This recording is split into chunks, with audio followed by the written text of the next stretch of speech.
एक bright lights और तेज music से भरे लाइवली करो के बार में अचानक किसी की ऊंची आवाज शांति को तोड़ देती है। एक बंदे ने चिल्लाकर किसी को अपनी गर्लफ्रेंड के पास से हाथ हटा लेने को कहा। आसपास के लोग चौंक जाते हैं। किसी को दर्द में चीखते देख पास खड़ी लड़कियां दंग रह जाती हैं।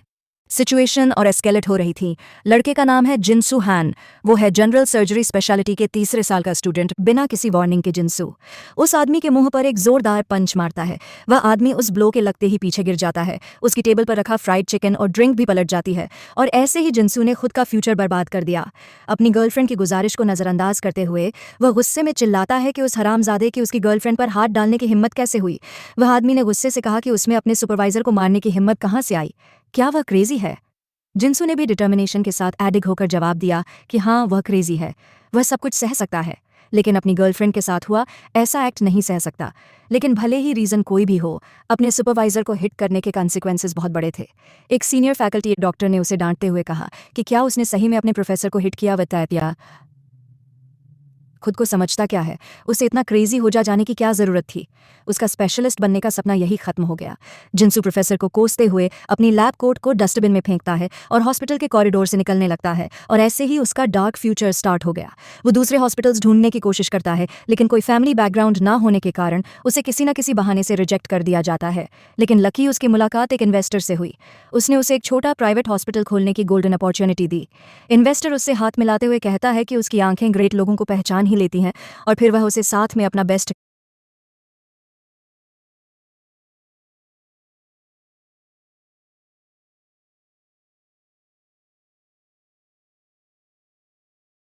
करने को बोलता है। लेकिन वह गायब हो गया और साथ ही उसके पैसे भी गायब हो गए जो उसने उस आदमी पर भरोसा करके इन्वेस्ट किए थे। डिसअपे जिनसू जब पुलिस स्टेशन जाता है तो वहां उसे पता चलता है कि सस्पेक्ट उस जगह पर रहता था जो उसने पहले सुन रखी थी। लेकिन अचानक उसके दिमाग में कुछ खटका।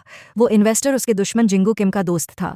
यहाँ तक कि जिनसू के रिलेशनशिप में भी गिरावट आ जाती है जब उसकी गर्लफ्रेंड उससे कहती है कि वो लोग जो शादी की बात कर रहे थे उसे भूल जाओ, क्योंकि उसने किसी और को पसंद कर लिया है। जिनसू डिस्पेलर करने की कोशिश करता है, लेकिन बहुत देर हो चुकी थी। कुछ ही दिनों में उसका फ्यूचर बर्बाद हो चुका था और उसकी लाइफ जैसे गटर में गिर रही थी। शराब पीते हुए वह अपनी तकलीफ को भूलने की कोशिश करता है, लेकिन खाली बोतलों के बीच उससे अपनी यह मुश्किल भरी लाइफ और नहीं सही जा रही थी। वो मोआता सुमनियम आइक फुबका ननने अपनी प्रॉब्लम्स को सॉल्व करने के लिए फिर से यूनिवर्सिटी हॉस्पिटल जाने का फैसला करता है। फिर भले ही उसे उस कमीने प्रोफेसर से माफ़ी मांगनी पड़े। जैसे ही वह प्रोफेसर के ऑफिस के आगे पहुंचता है, वह खुद को शांत करने के लिए गहरी सांस लेता है, लेकिन ऑफिस में घुसते ही वह शॉक्ड हो जाता है। वहां प्रोफेसर और उसकी अब एक्स गर्लफ्रेंड लिपटे हुए किस कर रहे थे। किस्मत की गॉडेस ने उसका मजाक बना के रख दिया है। वो गुस्से से आग बबूला हो चुका था। उसके चिल्लाने की आवाज़ पूरे कमरे में गूंज उठी। वह चिल्लाता है कि वह उस जानवर से भी बदतर प्रोफेसर को आज ही खत्म कर देगा। प्रोफेसर झिझक हुए कहने लगा कि यह बस एक मिसअंडरस्टैंडिंग है। वो लड़की भी झूठ कहने लगी कि यह तो प्रोफेसर ने मुझसे फोर्स किया था। जिनसू अपना आप खो चुका था। अंधेरी सड़कों पर सिर्फ स्ट्रीट लाइट्स की ही रोशनी चमक रही थी। वह एक अनजान गली से अपने घर जा रहा था। तभी एक बंदा जिसने अपना चेहरा ढक रखा था, वह उसे बुलाता है। वह उससे पूछता है कि क्या वही जिनसू हान है। जिनसू कुछ समझ पाता उससे पहले ही उसके पेट में खंजर आ लगा। उस आदमी ने उसके पेट में खंजर घोंप दिया था और उसे चिल्लाने का भी मौका नहीं मिलता। इसके बाद वह आदमी जिनसू को अपनी गाड़ी की डिक्की में डालकर कहीं ले जाने लगता है। तारों से भरे आसमान के नीचे जिनसू को एक दूर दराज इलाके में किसी खड्डे में फेंक दिया गया है।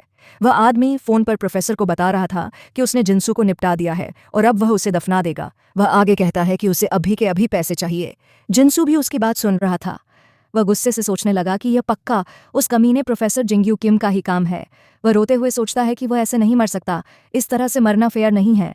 ऐसे ही पहाड़ों में किसी अनजान जगह पर उसे दफना दिया जाता है और उसकी लाइफ वहीं खत्म हो जाती है। लेकिन फिर कुछ अजीब होता है। कुछ आवाज़ के चलते उसकी आंख खुल जाती है। एक आवाज़ गूंजती है कि स्पिरिचुअल आइज ओपन हो चुकी है। उसके सामने उसकी ज़िंदगी की एक रिपोर्ट ओपन होती है जिसमें लिखा था कि वो या तो हेवन में जा सकता है या फिर रीइंकार्नेशन ले सकता है। जिनसू दंग रह जाता है और सोचता है कि वो कहाँ है। जिस हिसाब से उसे फेटल स्पॉट पर से खंजर लगा था, उसे तो मर जाना चाहिए था। तभी वो आवाज़ उससे कहती है कि वो एक नई स्पिरिट है। जिनसू कहता है कि क्या इसका मतलब वो मर चुका है। आवाज़ उसे बताती है कि उसके जजमेंट का टाइम आ चुका है और यहाँ पर यह डिसाइड किया जाएगा कि वह हेवन में जाएगा कि हेल में। चूंकि जिनसू के पॉइंट्स हाई थे तो वो बिना जजमेंट के सीधा हेवन में जा सकता है, लेकिन अगर वो चाहे तो रीइंकार्नेट होकर नई लाइफ भी जी सकता है। जिनसू को यह समझ नहीं आता कि हेवन जाने का या रीइंकार्नेट होने का मतलब क्या है। वो आवाज़ उसे कहती है कि अगर उसने 30 सेकंड में रीइंकार्नेटिक बाय नहीं की तो ऑटोमेटिक हेवन की टिकट परचेज कर ली जाएगी और वो हेवन में एंटर करेगा। और ऐसे ही काउंटडाउन स्टार्ट हो गया। ये देखकर जिनसू काफी कंफ्यूज था। वो समझ नहीं पा रहा था कि उसे क्या करना चाहिए। वो सोचने लगा कि हेवन में जाकर तो उसके पॉइंट्स वेस्ट हो जाएंगे। तभी टाइम बढ़ता देखकर उसने चिल्लाकर कहा कि वो री-इनकार्नेट होना चाहता है। आवाज ने उसे बताया कि उसने री-इनकार्नेट टिकट परचेस कर ली है, अब उसे री-इनकार्नेट होने की जगह पिक करनी होगी। उस आवाज ने कहा कि वो अपनी पिछली जॉब में एक डॉक्टर था और उसके पास काफी सारे सर्जिकल पॉइंट्स थे, तो क्या वो ऐसी किसी जगह पर जाना चाहेगा जहां उसकी सर्जिकल स्किल्स काम आ सके। जिनसू उसे एक्सेप्ट कर लेता है। आवाज उसे री-इनकार्नेट होने के लिए 3 ऑप्शंस देती है। एक ऐसी जगह जहां 10 से कम पेशेंट्स हो, दूसरी ऐसी जगह जहां 20 से कम पेशेंट्स हो, या फिर ऐसी जगह जहां बहुत सारे पेशेंट्स हो। जिनसू सोचता है कि उसे री-इनकार्नेट होते ही पेशेंट्स को ट्रीट करना है, इसलिए अगर उसे चुनना हो तो बहुत सारे पेशेंट्स वाली जगह बेस्ट रहेगी, ताकि वह ज़्यादा से ज़्यादा लाइव्स बचा सके और काफ़ी सारे पैसे कमा सके। वो काफ़ी सारे पेशेंट्स वाली जगह चुनता है क्योंकि वह अपनी डॉक्टर की जॉब के प्रति लॉयल रहना चाहता था। इसके बाद आवाज़ ने उससे काफ़ी और डिसीजंस करवाए बिना ये जाने कि उसकी चॉइसेस की क्या इंपॉर्टेंस है, वह ऑप्शंस चुनता गया। आवाज ने उसे कहा कि चॉइसेस सक्सेसफुली पिक्ड हो चुकी है और फिर उसे अपनी अच्छी नई लाइफ के लिए विश करती है। जिनसू उस आवाज से पूछता है कि वह कौन है, कोई एंजल या फिर कोई कंप्यूटर सिस्टम। उसे कोई जवाब नहीं मिलता और तभी उसके सामने एक वाइट पोर्टल ओपन होने लगता है। वो पोर्टल उसे अपने अंदर खींचने लगा और देखते ही देखते उस पोर्टल में पूरा समा गया। किसी दूसरे वर्ल्ड में जमीन पर गिरा एक बंदा होश में आने लगता है। जमीन से उठ बैठते हुए जिनसू सोचने लगा कि क्या वो सही में रीइंकार्नेट हो गया है। उसे काफी दर्द हो रहा था। उसने जब अपनी छाती पर देखा तो वहां एक गहरा घाव था। वो घाव अपने आप हील होने लगता है।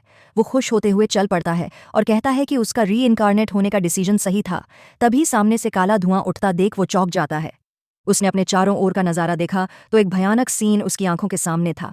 घरों में आग लगी हुई है और चारों तरफ घायल और मरे हुए लोग पड़े हैं। काफी लोग दर्द और दहक के मारे चिल्ला रहे थे। जिनसू सोचने लगा कि क्या यह कोई बैटलफील्ड है। उसका सिर अचानक तेज दर्द से फटने लगा। उस शरीर के ओरिजिनल ओनर की यादें उसके दिमाग में आने लगीं। अब उसे सब कुछ साफ हो चुका था। वहां पर लगे फ्लैग्स देखकर वह समझ चुका था कि वो अब 3 किंगडम के एरा में रिबेन रे इनकारनेट हो चुका है और ऐसे ही 3 किंगडम के वर्ल्ड में एक मॉडर्न डॉक्टर की नई लाइफ शुरू हो गई। एक ऊंची चट्टान से नीचे जलते हुए गांव को देखकर जिनसू ने तुरंत वहां जाने का फैसला लिया। उसे जलती हुई झोपड़ियों और बिखरे हुए मलबे के बीच घायल लोगों की कराहट सुनाई दे रही थी। वो सोचने लगा कि आखिर यहाँ हुआ क्या था। तभी उसकी नज़र एक आदमी पर पड़ती है जो कि मुश्किल से जिंदा था और मदद के लिए चिल्ला रहा था। जिनसू तुरंत उसके पास जाकर बैठ गया।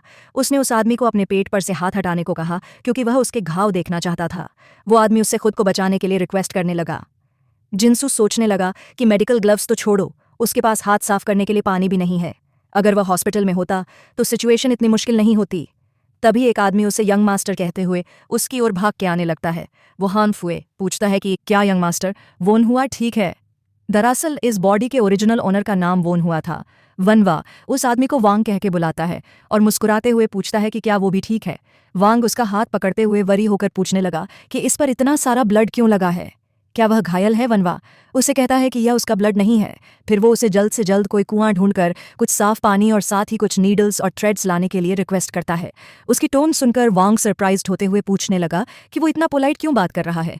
वनवा उसे फिजूल की बातें छोड़कर जल्दी अपना काम करने को कहता है। वांग भागते हुए वो चीजें लेने के लिए जाने लगा। वहीं वनवा अभी भी झिंझक रहा था। अगर यह हॉस्पिटल होता तो वह पहले एनेस्थीसिया देकर अच्छे से चेक करता और बाद में इलाज करता, लेकिन अभी उसे समझ नहीं आ रहा था कि उसे क्या करना चाहिए। उसके पास खुद के हाथों से सब कुछ चेक करने के अलावा और कोई ऑप्शन नहीं था। उसके हाथ कांपने लगे और उसके मन में सेल्फ डाउट ने जगह बना ली। लेकिन सामने एक व्यक्ति मौत के कगार पर था और वह जानता था कि यह डरने का टाइम नहीं है। उसने खुद को भीतर ही भीतर संभाला और अपने डिटर्मिनेशन को बढ़ाया। कॉन्फिडेंस से अपनी बाजू ऊपर चढ़ाते हुए वनवा घायल आदमी की हालत चेक करने लगा। उसे तुरंत एहसास हुआ कि अगर ब्लड की वजह से एयर पैसेज ब्लॉक हो गया तो सिचुएशन और भी डेंजरस हो जाएगी, और चूंकि उसके पास कोई मॉडर्न इक्विपमेंट नहीं था तो वो स्टमक के अंदर देख भी नहीं सकता। उसे अब अपने खुद के हाथों से ही इमरजेंसी असिस्टेंस या एओटा और SMA बिल्कुल ठीक थे। बड़ी आर्टरीज भी ठीक ही थी। स्मॉल इंटेस्टाइन में भी कोई कट नहीं लगा था, लेकिन तभी कुछ फील करके वो चौंक गया। उस आदमी के लार्ज इंटेस्टाइन में कट लग चुका था। इसकी वजह से उसके पेट में इन्फेक्शन स्प्रेड हो सकता है। उसे सबसे पहले जमा हुआ ब्लड बाहर निकालना होगा। तभी उसे वांग की आवाज़ सुनाई दी। वांग कुछ विलेजर्स के साथ एक बड़े टब में पानी और बाकी सामान लेकर आ चुका था। वनवा उसे कुछ साफ कपड़े के टुकड़े लाने को बोलता है, जिसे सुन वांग भाग के जाने लगा। तभी एक लड़की ने उसे नीडल और थ्रेड दिया। वनवा उसे देखकर चौंक गया क्योंकि उसने इतनी मोटी नीडल एक्सपेक्ट नहीं की थी। थ्रेड भी कई सारे छोटे थ्रेड्स को मिलाकर बनाया गया था। उसे इस टाइम की लिमिटेड ट्रीटमेंट सुविधाओं का एहसास हुआ। उसके पास और कोई ऑप्शन नहीं था, लेकिन उसने हार मानने से इनकार कर दिया। वो बिना ट्राई किए उस आदमी को मरने नहीं दे सकता। वो उस एंजल को कोसने लगा कि अगर उसने उसे ऐसी जगह रीच इनकारनेट किया तो कम से कम कुछ टूल्स भी दे ही देता। उसने टब में से एक बाल्टी भर के पानी निकाला और उस आदमी के घाव को साफ करने लगा। बाद में उसने संभल कर इंटेस्टिन्स को सही जगह पर सेट किया और फिर संभलते हुए टांके लगाने लगा। लेकिन बीच में ही अचानक उसकी नीडल टूट गई।